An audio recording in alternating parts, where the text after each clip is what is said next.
UIT. Learn, research and innovate. Join with us. United Institutions, Coimbatore. பரஸ்பர வரி விதிப்பால் America சீனா இடையே ஏற்பட்டுள்ள வர்த்தக போரால் சீனாவிலிருந்து ஐபோன் ஏற்றுமதி பாதிப்புக்குள்ளாகும் என்று கணிக்கப்பட்டுள்ளது. இதன் காரணமாக ஆப்பிள் நிறுவனம் இந்தியாவில் அதிக அளவில் ஐபோன் உற்பத்தியை முடுக்கிவிடும் என்று எதிர்பார்க்கப்படுகிறது.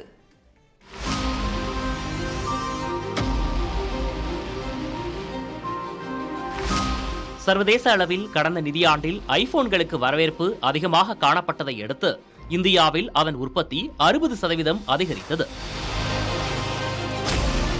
பரஸ்பர வரி விதிப்பு காரணமாக அமெரிக்கா சீனா இடையே ஏற்பட்டுள்ள வர்த்தக போரால் சீனாவிலிருந்து ஐபோன் ஏற்றுமதி பாதிப்புக்குள்ளாகும் என்று கணிக்கப்பட்டுள்ளது. சீனாவுடன் ஒப்பிடும்போது இந்தியாவில் தயாரிக்கும் ஸ்மார்ட் போன்களுக்கு அமெரிக்காவின் வரி விதிப்பு மிகவும் குறைவாக உள்ளது. இது இந்தியாவில் ஐபோன் உற்பத்தியை ஆப்பிள் நிறுவனம் அதிகரிப்பதற்கு சாதகமாக மாறியுள்ளது.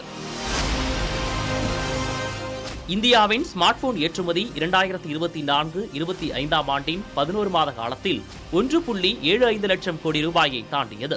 இது முந்தைய 2023-24 நிதியாண்டின் இதே காலகட்ட ஏற்றுமதியுடன் ஒப்பிடுகையில் 54% அதிகமாகும் என இந்திய செல்லுலர் எலக்ட்ரானிக்ஸ் அசோசியேஷன் தெரிவித்துள்ளது.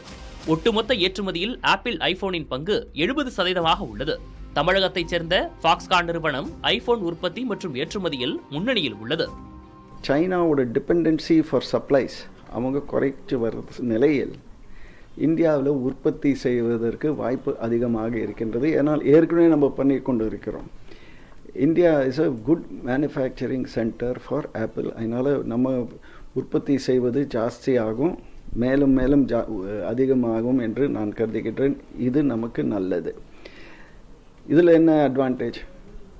அவங்க உற்பத்தி பண்ண ஜாஸ்தி பண்ண சைனா டிபெண்டன்சி குறைய ஆனால் அவங்களோட உலக அளவில் மார்க்கெட் மேலே போக இந்தியாவில் பண்ணி உலகத்திற்கு மேக் இன் இந்தியா ஆகிடும். Apple make in India for the world. இதற்கு வாய்ப்பு நிறையா இருக்கின்றது.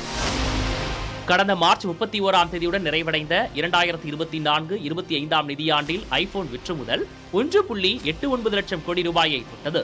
ஒட்டுமொத்த உற்பத்தியில் ஏற்றுமதி செய்யப்பட்ட ஐபோன்களின் மதிப்பு மட்டும் 1.5 லட்சம் கோடி ரூபாய் அளவுக்கு அதிகரித்துள்ளதாக மத்திய மின்னணு மற்றும் தகவல் தொழில்நுட்ப அமைச்சர் அஸ்வினி வைஷ்ணவ் தெரிவித்துள்ள நிலையில் இந்தியாவில் தொழில் வளர்ச்சி மேலும் வலுவடையும் என்று எதிர்பார்க்கப்படுகிறது.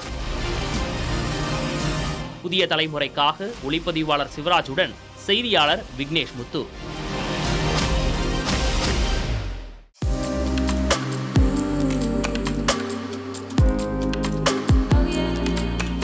UIT. Learn, research and innovate. Join with us. United Institutions, Coimbatore.